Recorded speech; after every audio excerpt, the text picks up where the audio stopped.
There was somebody that commented on a video, an agent um, calls himself stock trader. I'll just call him Mr. Trader. You know, a trader of the people, trader of his own character, trader of the truth, trader of brotherhood, trader of compassion, love, and mercy for all. Mr. Trader. I wouldn't listen to people like this. And I know that many of you are agents like Mr. Trader, but I know that many of you are learning um, about the traitorous acts of many other agents, many other agencies that have sought to mold people's intellectual understanding of histories. And the simple fact is, there never really ever was 12 tribes. And even the connection with the 13 and 14 being the addition of Ephraim and Manasseh is all more or less it's a compilation. It's been purposely compiled that way. Man has tried to make some sort of sense out of his own misunderstanding of historical events, historical peoples, you know, the scriptural record. And he's, in a sense, in trying to make some sort of order out of this chaos, he's only created more chaos. And that's where so many of these agents are in. Because, you know, all of this treachery, all of this lie, all this stalking, all this slander is what chaos is. And it's like a cancer that's growing in many of these agents' minds, you know? And then they act it out. They act out that image of an uncouth beast, you know? Somebody that can justify these actions for freedom's sake, right? Which really means that they're not free, they're in bondage to sin in the most simplest terms. And they prove it daily to me. And I just really am saddened deeply by these people, Mr. Stock Trader and the Cypress Tree Faker, and all of these agents pretending to even be former agents. You guys are just some of the least likable people I've ever seen on the face of this earth. And you represent your organization so poorly that, like I said, I could imagine that they even cringe when they see the information or even the opposition to my information that you guys offer. It's just fluff. It's so see-through. It's so corny. It's so empty. It's so void of power. You know what real superpowers are, which is honesty, mercy, compassion, forgiveness. That's what makes somebody a Superman, plain and simple. And if you can do that, you can do superhuman things. But if you're doing anything other than that, you're doing beastly things. So I would put Mr. Stock Trader to the side and understand. I mean, just give you an example. I've even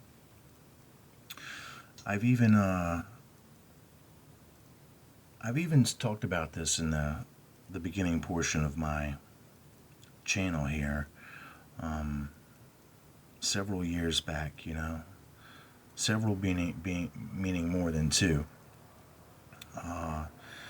You know, I told everybody about Dan and how Dan is really it's written into the tribes, but Dan's legend and lore, and even Samson's legend and lore as a Danite, comes thousands and thousands of years before the Israelites. And you can see where it's been written in to create the character Samson, to create the exploits of Samson, of which is about pushing those pillars down and, His riddle, Judges chapter 14, verse 14, out of the mouth of the eater shall come forth meat, and out of the strong shall come forth sweetness. Everything, all of his exploits with the killing of the lion and then the bees and the honey and all that stuff, all of that is really esoteric bullshit. They're not real events. And just like Dan isn't a real member of the tribes, it's man's once again attempt to make order out of his own chaos, which creates just more chaos because he's more or less founded a lie and not the truth. Rather than really trying to stick and find out what the truth was, he thought to fabricate it. And more or less what he did was fabricate more lies. And then so many people now are caught in that tapestry of lies, and now they blame everybody else for themselves being caught in more or less a spider's web of their own mystery viewpoints making. You know what I mean? So if you want to get out of the bullshit and you want to get out of that spider's web, if you want to really understand the foundations of history and the origins of the real events in the Bible, the real matriarchs and the real patriarchs of the Bible, Israel itself, the Hebrews, and the many other differing races that the Bible itself has portions of their histories within, then read the Urantia book. And then, of course, these people are very fearful of the Urantia book. But look at the way these people are, spewing nothing but treachery and lies, and then they're afraid of a book. If you're afraid of a book, you ain't got no power. You ain't got no power. You show that you're afraid of what the truth is because you're living the lie, and you know that this truth will defeat you as the lie that you're living, and that nobody is going to listen to you any longer, and then you lose your control. So if you want to become free and free from the bondage of sin, free from racism, free from this vanity that is upon this world based upon genetic heritage, then read the Urantia book. Now, the Urantia book does speak in great detail about genetic heritage, but it speaks upon it in a more matter-of-fact way within the historical precedents in which it's unfolded. Not meaning that it's saying that's the way that it needed to be, or that's the way that it was ordained to be. It just simply recounts the way that it happened historically in this world. And it doesn't cower from it like so many other people would, afraid for people to understand that it might be their own hand that caused certain of these very detestable histories in our own world. So do yourself a favor, and I know that many of you already have, read the Urantia book. And read the Urantia book from the Urantia Foundation.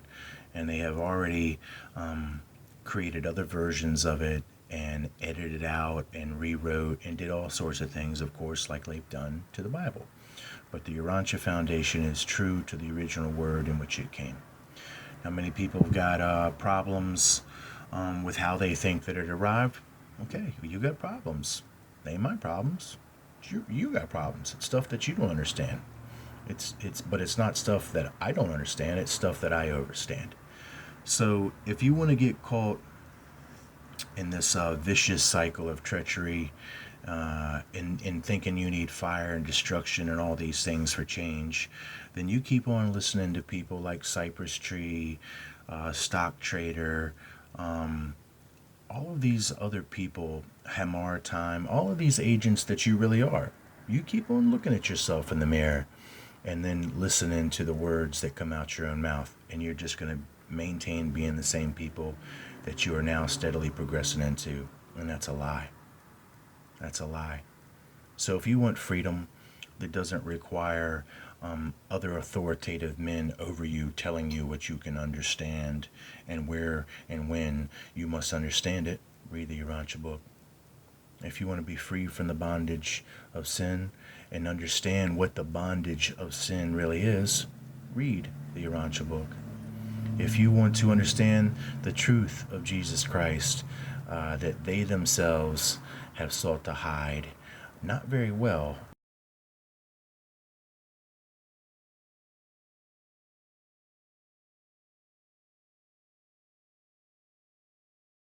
Read it with all your might and become that unique individual. You don't need a club. You don't need a degree. You don't need an order. You don't need a badge. All you need is to have a truth craving heart, mind, and soul, and enough courage to seek the straight and narrow. You know, enough courage uh, to let these people blame you and curse you and accuse you while you keep on growing in mercy and truth. You know, and then hopefully, if enough people do this, then that will be what initiates change in this world. Most certainly not lies. Most certainly not treachery. That's the very thing that's put this world in the state that it is. So how can the thing that has made the world the way that it is change it into something better? A lie that you guys are telling and pretending and acting is not making this world better. It's the very fruition of what's made it wrong, of what's made it wrong. So I detest you people as agents. I detest you people with your usernames and your lies and your stalking and I detest your mode of brotherhood and sisterhood. I detest it. I have met so many people that are so that call themselves divine, but yet are so far from what being even human is. And then it's such a mockery of themselves and no one else. And for those of us who can see it, it's like it's hard to stomach. It's hard to stomach. It's hard to handle knowing that you people are as blind as you really are. Now, let's just say that there's some people that are not blind and that are loving, compassionate, and caring and are searching for that truth and are steadily finding it. Well, then spread it. Spread that truth. You know, break the tradition. You know, you're all about breaking stuff. Well, break the mold, break the clone, and become unique. Be- Become led by the Spirit, in which so many people say that they are, but then they're not. They're led by doctrine. They're led by theology. They're led by tradition, and as a result, they've become tradition bound, and they are yoked to the bondage of sin, literally. And then the sin is plowing up this ground and planting these detestable seeds of lies over and over and over again, which so many people are thinking are these glorious fruits and vegetables and grains of sustenance. And I tell you, you are what you eat. So you go ahead and listen to people like Hamar Time, who is not a very good pretender, and you go ahead and listen to these. You listen to yourself, agents. Keep listening to yourself.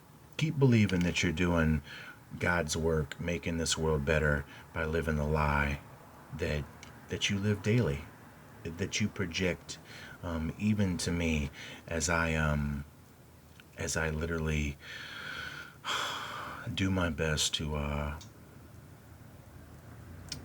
just continually get you people to see that there is a better way, and it's the truth of Jesus Christ. The truth of Jesus Christ uh, is the gospel, you know, and the gospel is two simple things. You know, love your neighbor as yourself, love the Father with all your might. And I tell you, loving your neighbor as yourself is not lying to people. You know, I live a very unique life because of what I've been chosen to do. Okay, by God, nobody else. And if you people don't like that, I'm sorry. And if you've got a problem with it, that somebody else has been chosen, not you, well, maybe you shouldn't have been living the lie. I'll be back.